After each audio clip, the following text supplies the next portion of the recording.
formal organized school. Their job is to learn through play and through home life. Great.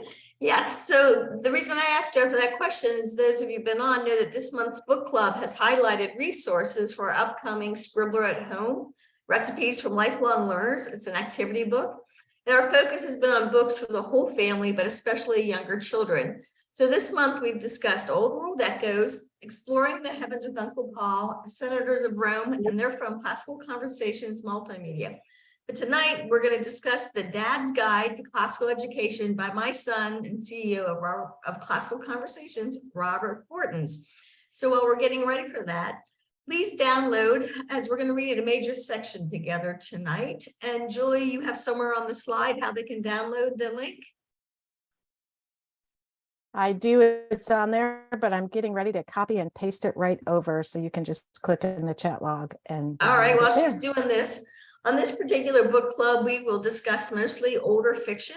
To participate in my book club about nonfiction, please join me right after this hour at 8 o'clock on Unfragmented with my co-host, Kevin Novak. Unfragmented follows Words Aptly Spoken at 8 p.m. Thursday nights. And Kevin and I discuss a book a month rather than a book a week. And for those of you that are eager to see more of the unseen, join me and Kirsty Gilpin at 8 p.m. on Mondays for book discussions around the Math Map curriculum. So I want to give a lot of time to our book reading tonight. And so let's just jump right into our first two segments. Jennifer, you want to share with us the word for the word hoard tonight? What's your word for this week? Hey, so my word for this week is incredible. And once again, the word of the week. I love that, Julie, our treasure box and the audio. So our word of the week is once again brought to you by my Challenge 3 students. They are enjoying their brief season of fame.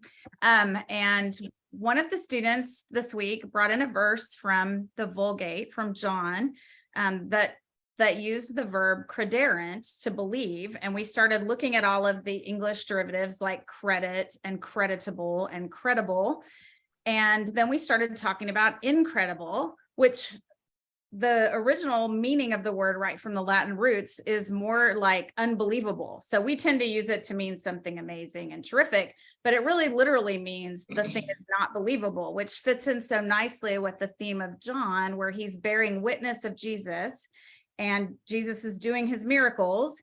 And some of the people still don't believe. And so we talked about the fact that a miracle is incredible. It's a thing that God does outside of the natural order of the world. And so that caused us to see the word incredible in a whole new light. Thanks. I think it's incredible that we have so many undeserved blessings, especially dads that love homeschooling.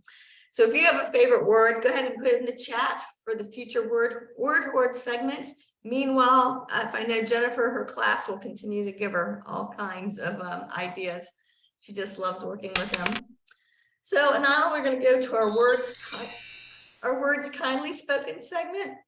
I want to take a moment to honor words kindly spoken to me as the leader of CC. CC families are brimming with gratitude, and I find their enthusiasm infectious.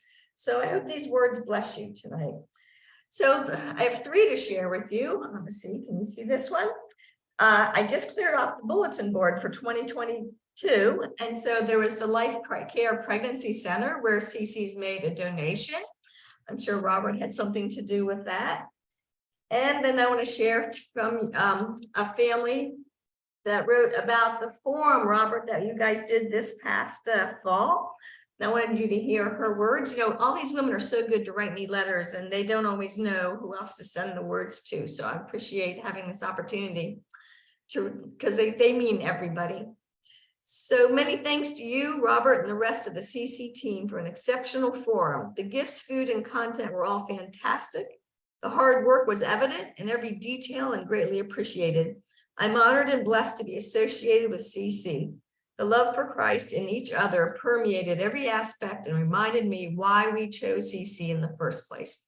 Thank you to you and the whole team for treating us in such high style. Warmest regards. And then my last one, I just loved all 3 of these, is a Christmas card. Can you guys see it? I know that there, probably less glare there. The thing that's important about this is a mother wrote inside, one of our 8-year-olds made Christmas cards to sell. Her images were inspired by our abstract art project in CC this fall. Can you see? And so all of the class signed it. And it's a pretty card. So if your children have any kind of special cards or things they sell or earrings and different things, send us information to 255 Air Tool Drive, Southern Pines, North Carolina. And maybe we'll have you and your card and family on show. Okay, so we've got everybody warmed up, everybody's on. I think Robert got his audio figured out. So let's begin the actual book club discussion. Feel free to turn on your camera and chat questions and comments at the bottom of the screen while our able producer, Julie Melendez, selects some for this discussion. And usually Jennifer tells us about the Dad's Guide to Classical Education, but this time I'm going to say, Jennifer, do you want to tell them about that, or do you want to get right to the reading? Because we have the actual author, Robert, here in the audience. Oh, let's go straight to Robert. I think that sounds good. Thank you. Thank you for having me on. I'm excited to be here. Sorry, my video isn't working. I'm driving up. I'm not personally driving. We're pulled over right now, but we're headed up to DC to have some meetings, some people up there tomorrow. But yeah, I want to read from chapter 4, but from the introduction on page 6 first, just if you're not familiar with this book. It's written for dads, hence the Dad's Guide to Classical Education. And, you know, some people say that sarcasm is a fruit of the spirit. If you are one of those people, then you'll likely enjoy reading this guide. If you don't appreciate that, know that everything else we produce at Classical Conversation has the proper reverence that classical education and Christian homeschooling deserve. So just a little warning up front for everyone, and appreciate the team that helped put this together. But chapter 4 talks about what about STEM, which is science, technology, engineering, and math. And it begins on page 14. It says, what about it? Just kidding. Classical education is the best place to put your child if they are gearing up for a STEM career.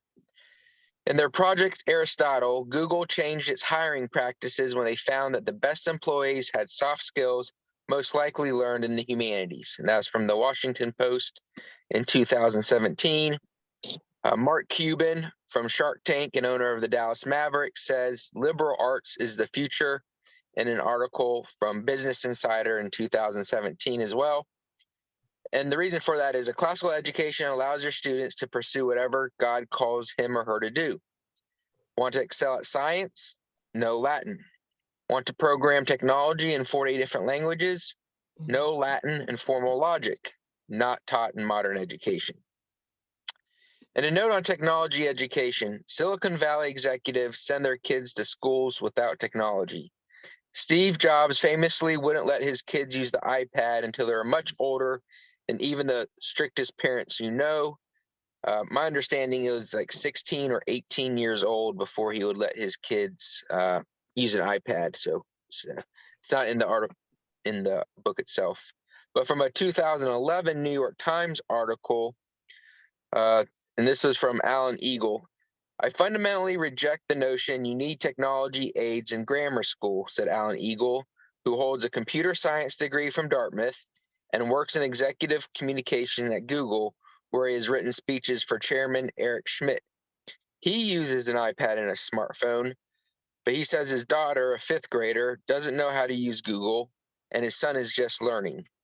Starting in 8th grade, the school endorses the limited use of gadgets. So during our community days, that means at Classical Conversations, we encourage little to no technology, including calculators. We do have some songs that will play from a CD or phone that will help the kids memorize, but our communities are typically void of modern technology. Want to be an engineer? Well, let me tell you about how many engineers are influencing the curriculum. Leigh, my mom, founder and chief vision officer. My father, our treasurer. Myself, CEO. Heather Shirley, our chief academic officer. Amanda Butler, our, well, she's since been promoted, but she's a VP of training and support now. All have engineering degrees. When people say classical education is weak in engineering prep, we disagree and have the credentials to back it up. And not that just editors or writers note, we have more and more individuals who are in CC and working on curriculum that have engineering backgrounds. Sherry Swaggart as well, who's now vice president of CCMM. So math, of course, we know Leigh's working on the math map, which wasn't the case when I wrote this, but come on now. No one is really arguing that a classical education isn't beneficial in math. Let me tell you a story from my travels. A family just told me about an exchange student from India they hosted. During his stay in the United States, he went to the local public school and was rather distressed about what he saw there. When he saw the Classical Conversations Foundation students learning the times tables through 15, he was very complimentary. In India, he said they had to learn through 50 times 50. But at the US public schools, they didn't learn any multiplication tables, and the students were really struggling. Now, don't worry your wife. We aren't going through 50 times 50 in our next foundations curriculum. This is only another data point that suggests our modern education system doesn't know how to teach math and why many Americans struggle with it. We don't want your son or daughter to be one of those people, and we don't want our sons and daughters to be those either. Unlike many, maybe most, education companies, our leaders and academic developers actually use the product they're creating. Our leaders and developers put their children in classical conversations programs. In reality, if your child is STEM focused, his or her best bet is to stay classical through high school. Your child can get a STEM internship in high school like many of my homeschool friends, and I did. The time to chase those opportunities is the best gift you can give your child. That is why homeschooling through high school is something you should encourage your family to do. And guess what? You can. Very nice.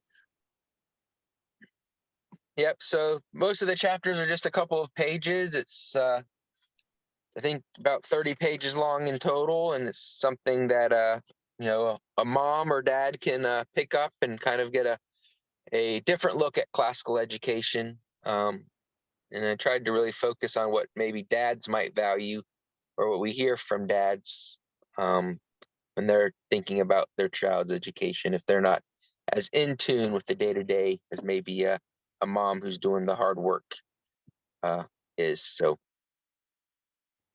That was great, Robert. I really appreciate it. You must have had someone who read really well to you while you're growing up, because you knew just how to annotate and inflect your voice. Did. yes. And of course, Jennifer Courtney helps write a lot of these curriculums, and we recorded our podcast for Refining Rhetoric today, and that will be out, I think, early March. So, I think that's really unique to Classical Conversations is we really are in the trenches with families and working on this together. Great. Why did you write the Dad's Guide? You have it in your introduction. I don't know if you can tell us in your own words or if you want to read that and then we can let you go.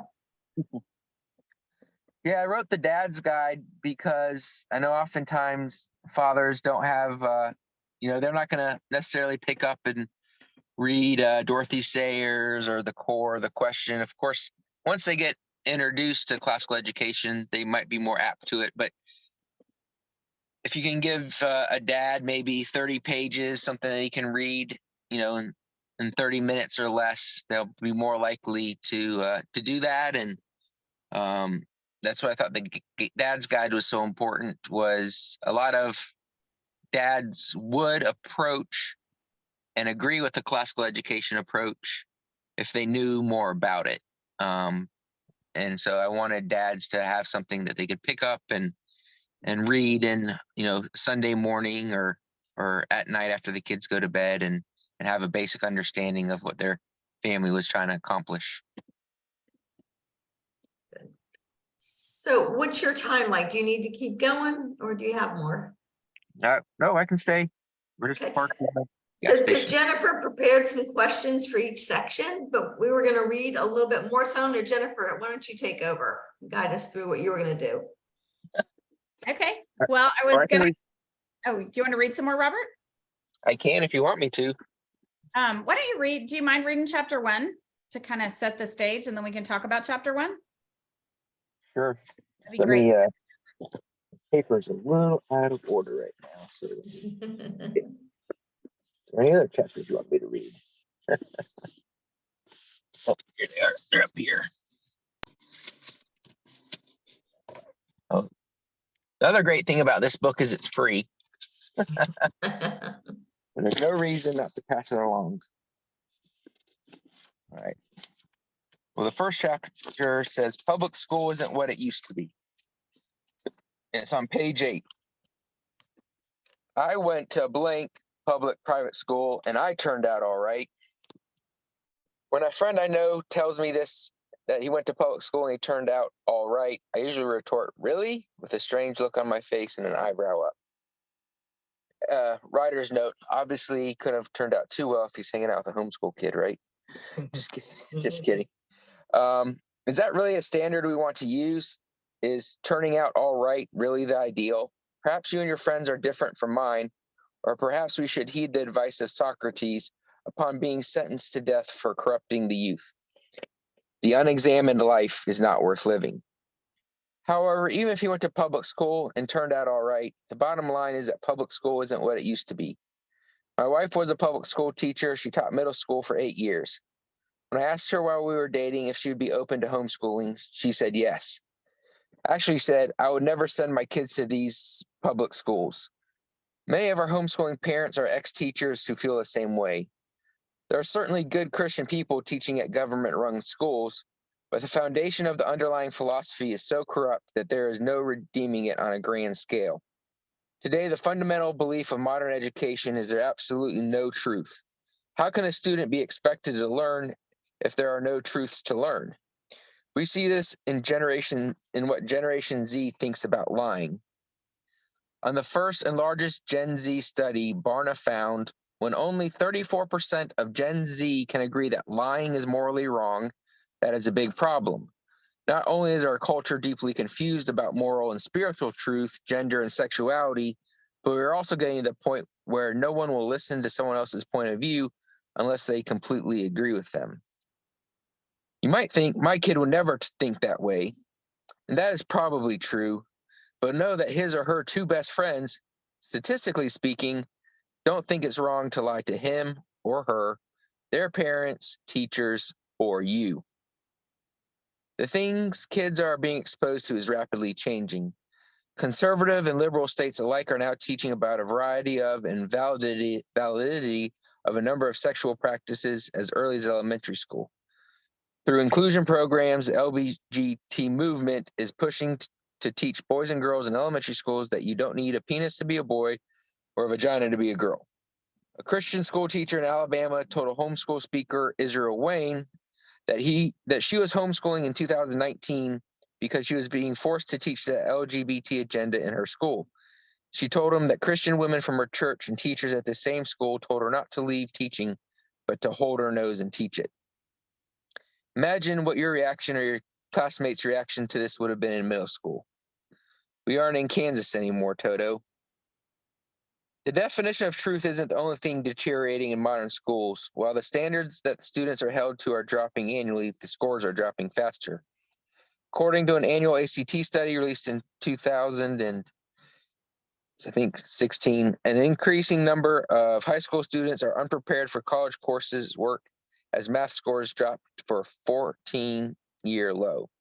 Also in 2018, the condition of college and career readiness found that only 40% of the 1.9 million high school graduates met the math benchmark for the ACT. So these are the people who graduated, by the way. The same year, English saw a drop from 65% of students meet the minimum score in 2017 to only 60% in 2018. Whether you look at the morality or the effectiveness, school today is not what you remember growing up.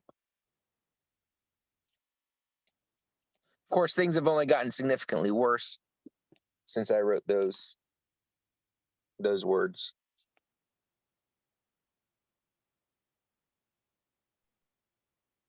Yeah, so I thought if it's okay, I would put my husband on the spot since we do have another dad here besides Robert and David, who's in the car with Robert. but I was going to ask him to tell kind of why he thought it was so important to home educate our kids, or to continue to support classical education at our home. Yeah, well, we typified what you just mentioned there. We both went to public schools. We both felt like we got a good education.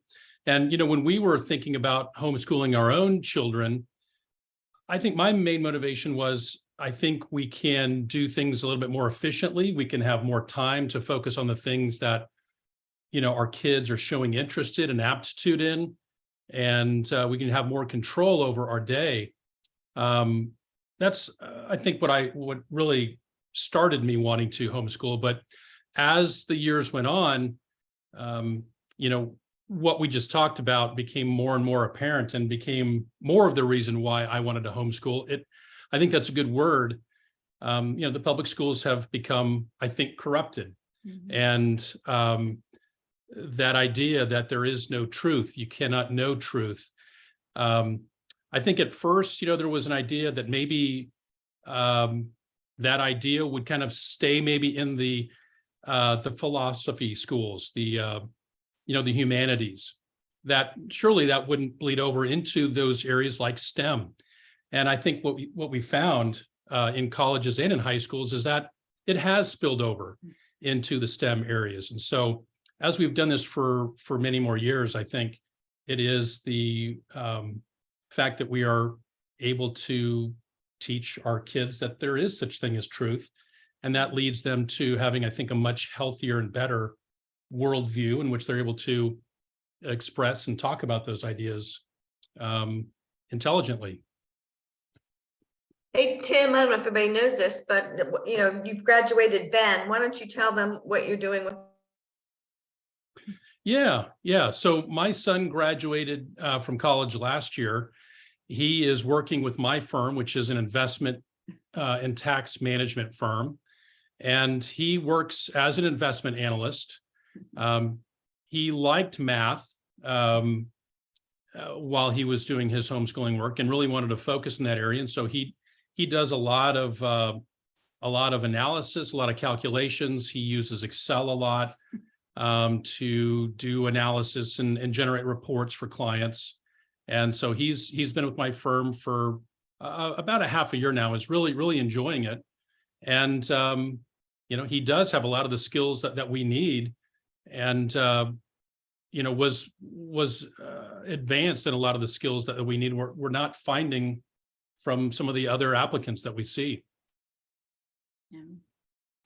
So when you talked about that time for them to pursue their interests, to the first time Tim took Ben to work, he was 14, and Tim put him in front of the Excel sheet and said, "You're going to prepare the investment reports for this week." And when they told me this story at dinner, I remember thinking, he's 14. And that was the first time I really learned to appreciate their father-son relationship, and the fact that he would entrust him to do big things, and that because he was entrusted by his dad to do big things, he rose to the challenge. And Tim was always really good about doing that in our home. And so it's fun to have them working together now. Yeah, I was gonna say half a year. The whole time I've known Ben, he's been working for you, Tim. He's really been doing it, since he was 16? Yeah. He's 24 now. So Good. Well, another dad we have, let's ask him. David, you want to take the phone from Robert and tell us why you homeschool classically? Yeah, so for me, I think it's just because I saw the challenge students and seeing how well they thought through things. And I'm a public school kid, and I always joke around. I'm like, how did I graduate college after looking at our essentials program? And so it's always really fun to see that. But that's probably the biggest thing, is I really love how the classical model really helps kids become really good citizens in the way they think about stuff and the way they do things after challenge 4 or challenge 3, depending on the kid. So I was influenced also by a kid that came up to me. At the time, he was 19. He just graduated CC. And he delivered like this business plan to me, because after thinking through college and realizing what he wanted to do, he wanted to open up a coffee shop. And through just him learning how to create a business plan and really thinking through it, I invested in him, and now it's been 3 years, and he's the one who's ran the whole coffee shop and like just completely owned it. And he just realized at a young age that he didn't need to go to college. So that was probably the most impactful thing for me, was this 19-year-old kid coming up to me that graduated from CC without even knowing about CC. And he just impacted me in such a great way, which now I hope my wife will be able to raise my kids like that, which, you know, every kid's different, right? I'm not saying like it's a perfect program, but I'm definitely a big component on the classical education. Good. Yeah, I've always liked that story. I'm glad that you told it. We have another father, but I don't know who he is. This is Kevin. Do you want to chime in? Using yours. Sure. It's me. Oh, So you. yeah, I think you know me. Yeah. Kevin.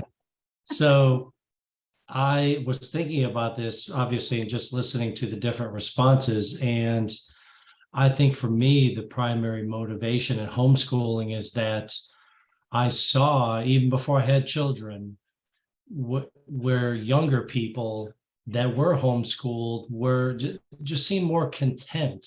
They seemed more still. They seemed more confident. And I did not have that when I was growing up. I'm not blaming anyone else. I went to a public school.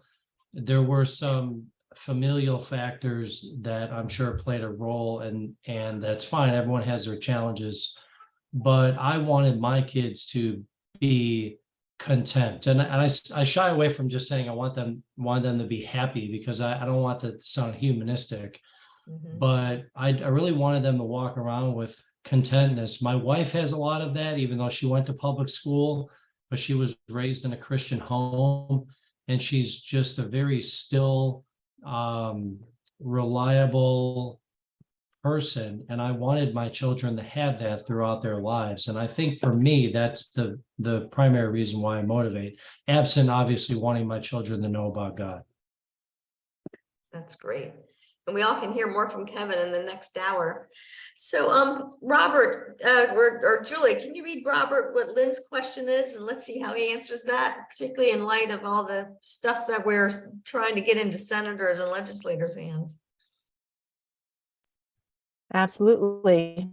So Robert, Lynn is asking, I'm scrolling, what is a good resource to gather information to support the modern education has failed? So have you found some things that would be really helpful to kind of point out the failures? Well, I know like ACCS schools commissioned a research project through a college that looked at SAT scores and ACT scores of classical schools versus public schools versus modern private schools that aren't classical. And I don't know the exact website to find it on, but I'm sure if you looked up ACCS classical education research, it would show up in your favorite search engine. I suggest DuckDuckGo. And then I know like NHERI has a lot of stuff on homeschooling. Of course, there's a lot of different ways that people homeschool, although I would say that most people probably bend towards some sort of classical approach in homeschooling, whether they're intentionally doing it or not, because that's the natural way we learn. And then the CLT, classical learning test, obviously is a little bit biased because it is designed for classical schools and classically educated students to take, but public schoolers do take it. And I think they had some research out on the scoring difference a couple years ago. So you might be able to go to the CLT website and find that research. Awesome. And then Lynn or Teresa has some good recommendations from, she loved the Thomas Jefferson education, the Day of God and Repairing the Ruins are from ACCS. And she's brought up the Fox Nation documentary, which I'm sure a number of you have read or are watching. And we'll be addressing that more in a different show. So thank you, Teresa, for those suggestions. All right, Jennifer, take it away. What's the next thing? Yeah, so I was going to share too that this is not scientific evidence, but one of the interesting conversations that we've had with our two kids now who have been in college is they'll constantly send me, it's very anecdotal evidence, but they will send me screenshots of their discussion forum posts in Canvas. And what they often report to us is that the students that they're in classes with string together a lot of words that sound very academic, but it's clear that the kids don't know what they mean. And I just found that to be so interesting since we spend a lot of time looking at Dorothy Sayers' The Lost Tools of Learning, where she talks about that very thing, that people fling the words back. They don't actually know what they mean. And so I think that's an important part of where we started tonight talking about truth, is that in order to maintain truth, you have to know what the words mean and agree on those meanings. So, Good. good. Oh, that is good. So Robert, do you want to, are you still where you can read? Sure. Read one more section. Can you do what the heck is classical education, chapter 3, which starts on page 12? Since I just talked about the definitions of things, I guess we can define classical education. Chapter 3. What the heck is classical education? Again, this is for dads. So your wife has probably thrown around some concepts and terms that you don't understand. If you have a different set of what classical educators call grammar, it might feel like explaining the intricacies of the 3-4 defense versus the 4-3 defense to someone who's never watched a football game before, and this is perfectly natural. However, you are in it together, so let me explain some vocabulary to you in plain English. It's science. The brain developed different areas at different times in a person's life. The ancients knew this without the use of MRIs or CAT scans or modern technology. Classical education is just using the techniques of teaching the right way at the right time with timeless materials, like that movie you've seen 50 times. Classical education methods are how most things, including sports, are taught. Practice the basics and learn the fundamentals. Put the students into scrimmages and then put the students into games. Classical education calls these steps the grammar, basics and fundamentals, the dialectic, scrimmage, and the rhetoric, games, stages. The Bible refers to these as knowledge, understanding, and wisdom. The great thing about classical education is that anyone can teach this way. You don't need a teaching degree, and we have a couple of books to help your wife. You just need to follow a simple process of having your child memorize grammar, ask good questions, dialectic, and explain things back to you, rhetoric.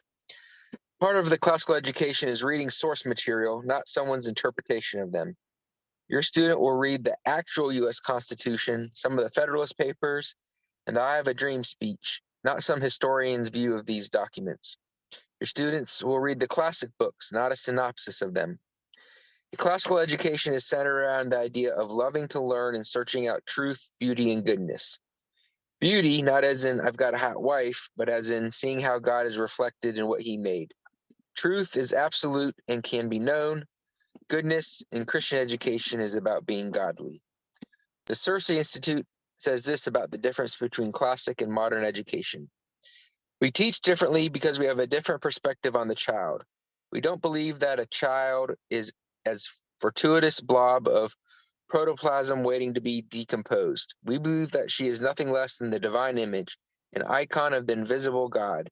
She must not therefore be taught following techniques to develop to instruct beasts. She must not be reduced to mere chemical responses to electrical stimuli. She must be taught personally in relationship. We teach different things because we have loftier goals for the child. We govern differently because we have a more serious perception of our tasks. We assess our work differently because we have higher standards. We confront the challenge of communication because we don't conform to the spirit of the age. Andrew Kern, president of Cersei, summarizes it best. Children are souls to be nurtured, not products to be measured. Classical education is teaching your child to be free and to use that freedom to make wise choices. They'll eventually move out of your house. You want them to make wise decisions. A classical education is for everyone. Yeah, I love that, Robert. I don't have very many sports metaphors. I was kind of a nerdy kid, but my son played tennis the whole time he was at home. And when I took him to his first tennis lesson at age 8, he came out and I said, "How was it?" And he said, "Well, it really wasn't that great." And I said, "Oh, you didn't like it?" And he goes, I said, "What was wrong?" And he said, "Well, we didn't play tennis. They just told us the rules of the game. And then we had to spend the rest of the time practicing serves." And I thought, well, son, that seems like a good place to start. And so I always use that example talking about grammar with families. That's a good place to start. Robert, while you're reading that, I was thinking we need to make another version exactly the same, but on that title page where it says a dad's guide, we should change this to a legislator's guide and have everybody email it to their representative. Jennifer's nodding. What do you guys think of that idea? I think that's a great idea. We need to probably update it with a few new statistics and stuff. Yeah, Mhm. That would be It'd great. be a good idea. yeah, that's a great Let idea, people Leigh. know. Yeah, they won't notice, Robert. I promise you. I am learning that. Yeah. No offense to any legislators on the call. Oh, They got a lot going on. mhm. Good. So Leigh, it looks like you're having something February 6th. You're recording a conversation. Were you going to talk about that with 4 families Yeah, or so 4 fathers? yeah, and then I'll do our ad too, so that Yeah. Robert knows I'm advertising while I'm doing this. Okay, so on February 6th, 2023, I'm reporting a conversation being led by Robert with 3 other fathers. And what's interesting to me is all 4 of these fathers have chosen classical education, but they are in from different parts of the country, different schools. And I emailed them this essay Robert wrote so that they would have like a point of commonality for the interview. So hopefully that along with this recording we're doing now, we'll put together some kind of Father's Day package and get just because Robert's right, you know, the men want to be involved, but they're busy working and then they come home and play and they still have to do dishes and put kids to bed. And so it's nice to give them something short to read. And I love that it's also funny. So, I love that it's Father's Day. What a great Father's Day. yeah, we'll work on that. That's So good. anyway, so I want to thank our sponsor, classicalconversationsbooks.com, where the books discussed can be purchased. And like Robert said, tonight's is free.